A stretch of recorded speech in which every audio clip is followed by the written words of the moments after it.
ওয়াল্লাহুল্লাযী লা ইলাহা ইল্লা হু আলিমুল গায়বি ওয়াশ শাহাদাতি হুয়ার রহমানুর রহিম। সূরা হাসর আয়াত নাম্বার 22। এখানে সূরা হাসরের শেষ তিন আয়াত 22, 23, 24 এই তিনটা আয়াতের ব্যাপারে রাসূলুল্লাহ সাল্লাল্লাহু আলাইহি ওয়াসাল্লাম বলেছেন যে আউযু বিল্লাহিস সামিউল আলিম মিনাশ শাইতানির রাজিম। এটা তিনবার পড়ে ফজরের পরে যদি কোনো একজন মুমিন মুসলমান যদি তেলাওয়াত করে তাহলে সন্ধ্যা পর্যন্ত 70,000 ফেরেশতা আল্লাহ রাব্বুল আলামিন তার জন্য নিয়োগ করেন, সন্ধ্যা পর্যন্ত তার জন্য রহমতের দোয়া করতে থাকে। সুবহানাল্লাহ। এর মধ্যে যদি সে মারা যায় সে শহীদি মৃত্যু হয়ে যাবে। সুবহানাল্লাহ। আবার মাগরিবের পরে কেউ যদি আউযু বিল্লাহিস সামিউল আলিম মিনাশ শাইতানির রাজিম এটা তিনবার পড়ে যদি এই সূরা হাসরের শেষ তিন আয়াত যদি পাঠ করে একদম ফজর পর্যন্ত 70,000 ফেরেশতা আল্লাহ পাক তার জন্য নিয়োগ করবেন, তার জন্য রহমতের দোয়া করতে থাকেন। সুবহানাল্লাহ। এই সময়ের মধ্যে তার যদি মৃত্যু হয়ে যায় তার শহীদি মৃত্যু হয়ে যাবে। সুবহানাল্লাহ। ওয়াল্লাহুল্লাযী লা ইলাহা ইল্লা হু আল্লাহ তো তিনি যিনি ছাড়া কোনো উপায় নাই, যিনি ছাড়া কোনো উপাস্য নাই, যিনি ছাড়া কোনো মাবুদ নাই, যিনি ছাড়া কোনো হুকুমদাতা নাই, যিনি ছাড়া কোনো ইলাহা নাই। আল্লাহু লা ইলাহা ইল্লাহু আলিমুল গায়বি ওয়াশ শাহাদাতে যিনি প্রকাশ্য অপ্রকাশ্য সবকিছুর মালিক, মানে তিনি দৃশ্য অদৃশ্য সবকিছুর মালিক কে? সবকিছু জানেন কে? আল্লাহ পাক সবকিছু জানেন। এখানে গায়েব শব্দটা আছে, গায়েবের মালিকও কে? এখন আমরা দেখি যে রাসূলুল্লাহ সাল্লাল্লাহু আলাইহি ওয়াসাল্লাম সহ সমস্ত নবীরা অনেক গায়েবের সংবাদ দিয়েছেন। জান্নাতের যে সংবাদ এগুলো জান্নাতকে আমরা দেখেছি কখনো? এগুলা নবীরা দিয়েছেন। জাহান্নামের সংবাদ আমাদেরকে দিয়েছেন। জাহান্নামের বিভিন্ন বিষয়াদিকে আমরা কি দেখেছি? এগুলো আমরা কার মাধ্যমে শুনেছি? নবীদের মাধ্যমে। কার মাধ্যমে? তাহলে নবীদের মাধ্যমে অসংখ্য গায়েবের সংবাদ আমরা জেনেছি। অসংখ্য গায়েবের সংবাদ, হাজার হাজার বছর আগের সংবাদ, আবার হাজার হাজার বছর পরে কি হবে ওই সংবাদ, সমুদ্রের তলদেশের সংবাদ, সপ্ত আসমানের সংবাদ, সিদরাতুল মুনতাহার সংবাদ, এরপর আলমে নাসুত, আলমে জাবারুত, আলমে মালাকুত, আলমে লাহুতের সংবাদ, সেই গ্রহ নক্ষত্র গ্যালাক্সির সংবাদ, এই সমস্ত অদৃশ্য সংবাদগুলো আমরা নবীদের মাধ্যমে জেনেছি। এখন তাহলে নবীরা কি গায়েব জানেন না? হ্যাঁ। কতটুকু জানেন? আল্লাহ পাক যা জানিয়েছেন। বলেন, নবীরা কতটুকু জানেন? আল্লাহ পাক যতটুকু জানিয়েছেন। আল্লাহ পাক রব্বুল আলামিন গায়েবের সংবাদ নবীদেরকে যা জানিয়েছেন তা ওনারা জানেন, কিন্তু প্রকৃতপক্ষে গায়েবের মালিক কে? আলিমুল গায়বি ওয়াশ শাহাদাতি হুয়ার রহমানুর রহিম। তাহলে দৃশ্য অদৃশ্য, প্রকাশ্য অপ্রকাশ্য গায়েবের মালিক এবং প্রকাশ্যের মালিক সবকিছুর মালিক কে? আল্লাহ পাক জানেন। আর নবীরা কতটুকু জানেন?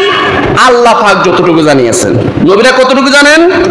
আল্লাহ পাক যা জানিয়েছেন জিবরাইল আলাইহিস সালামের মাধ্যমে, কিতাবের মাধ্যমে, কিতাব নাজিলের মাধ্যমে এবং সরাসরি ইলহামের মাধ্যমে আল্লাহ পাক যা জানিয়েছেন গায়েবের সংবাদ তা নবীরা জানেন। প্যারে হাজরেন, তো এই জন্য আল্লাহ রাব্বুল আলামিন বলেন আলিমুল গায়বি ওয়াশ শাহাদাতি হুয়ার রহমানুর রহিম। আল্লাহ তো তিনি যিনি প্রকাশ্য অপ্রকাশ্য সবকিছুর জ্ঞানের মালিক, হুয়ার রহমানুর রহিম, তিনি রহমান, তিনি রহিম। এই রহমান রহিমের ব্যাখ্যা হলো রহমান এটাও দয়ালু, রহিম এটাও দয়ালু। এখন পার্থক্যটা কি? রহমানের মধ্যে 5টি অক্ষর, রহিমের মধ্যে 4টি অক্ষর, দুইটা অর্থই হলো দয়ালু। এখন পার্থক্যটা হলো এই, ভালো করে খেয়াল করেন। দুনিয়ার মধ্যে যারা আল্লাহকে সিজদা করে, যারা আল্লাহকে সিজদা করে, আল্লাহকে রব মানে, আল্লাহকে মালিক মানে, তাদের ক্ষেতের মধ্যে বৃষ্টি হয়। আর যারা আল্লাহকে মানে না তাদের ক্ষেতে বৃষ্টি হয় না? তাদের ক্ষেতে বৃষ্টি হয় না? রহমানুদ দুনিয়া, দুনিয়ার মধ্যে আল্লাহ রহমান।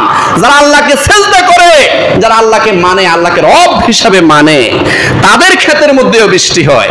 আর যারা আল্লাহকে মানে না, কাফের, মুশরিক, ইহুদি, নাসারা, হিন্দু, বৌদ্ধ, মগ, মুরং যারা আছে, এদের ক্ষেতের মধ্যে আল্লাহ বৃষ্টি নাযিল করেন, সুবহানাল্লাহ। আর যারা দুনিয়ার মধ্যে আল্লাহকে রব বলে মানে, আল্লাহকে সৃষ্টিকর্তা বলে মানে, আল্লাহকে এক মালিক বলে যারা বিশ্বাস করে, আল্লাহকে সিজদা করে, আল্লাহর হুকুম মানে, তাদেরকেও আল্লাহ পাক অক্সিজেন দিয়ে বাঁচাইতেছেন। আর যারা আল্লাহকে মানে না, আল্লাহকে রব বলে স্বীকার করে না, ইসলাম গ্রহণ করে না, মুমিন হয় না, মুসলমান হয় না, তাদেরকেও আল্লাহ পাক অক্সিজেন দিয়ে বাঁচাইতেছেন, সুবহানাল্লাহ। তো প্রিয় হাজরিন, এই জন্য আল্লাহ পাক রব্বুল আলামিন হলেন রহমানুদ দুনিয়া, দুনিয়ার মধ্যে আল্লাহ পাক হলেন রহমান। এখানে রহমানের মধ্যে 5টি অক্ষর, আর রহিমের মধ্যে 4টি অক্ষর, 2টা অর্থই হলো দয়ালু। এই রহিম হলো রহিমুল আখিরা, আখিরাত অর্থাৎ হাসরের ময়দানে যেই বান্দাদেরকে আল্লাহ পাক জান্নাত দান করবেন, সমস্ত নবী, সমস্ত ওলি, সমস্ত আল্লাহর প্রিয় বান্দা, মুমিন, মুসলমান যারা আছে, এই প্রিয় বান্দাদেরকে যখন জান্নাতে দিবেন, শুধু জান্নাতি বান্দাদেরকে আল্লাহ পাক শুধু দয়া করবেন, সুবহানাল্লাহ। আর যারা জাহান্নামী হবে, দুনিয়ার মধ্যে আল্লাহর নাফরমানি করেছে, আল্লাহর হুকুম অমান্য করেছে, এদের প্রতি হাসরের ময়দানে আল্লাহ পাক দয়া করবে না। এর জন্য রহিমুল আখিরা, আল্লাহ পাক আখিরাতে শুধু রহিম, কারণ এখানে 4টা অক্ষর, শুধু মুমিন বান্দাদের উপরে, নবীদের উপরে, আল্লাহর ওলিদের উপরে, খাঁটি মুসলমানদের উপরে দয়া করবে, এই জন্য রহিমুল আখিরা। আর দুনিয়ার মধ্যে মুসলমান এবং কাফের উভয়দেরকে আল্লাহ সুবহানাহু ওয়া তাআলা বৃষ্টি দিচ্ছেন, অক্সিজেন দিচ্ছেন, খাওয়াচ্ছেন, পড়াচ্ছেন, দুনিয়ার মধ্যে সকল নাজ নেয়ামত উভয়দেরকে দিচ্ছেন। এটা হলো দুনিয়াতে পরীক্ষা। দেখি আমার বান্দা কি করে। হ্যাঁ, ফামান শাআ ফালইউমিন ওয়া মান শাআ ফালইয়াকফুর। আমি আল্লাহ তাদেরকে ইখতিয়ারি শক্তি দিয়ে দিয়েছি, তাদেরকে ভালো মন্দের জ্ঞান দিয়ে দিয়েছি। দেখি তারা কি করে, দেখি তারা কি করে, দেখি তারা কি করে। তারা এই সমস্ত নাজ নেয়ামত পেয়ে আমার হুকুম পালন করে না না করে। করলে তাদের জন্য 8টা জান্নাত, না করলে তাদের জন্য 7টা জাহান্নাম আমি রেডি করে রেখেছি। এই জন্য দুনিয়ার জন্য হলো এটা পরীক্ষা।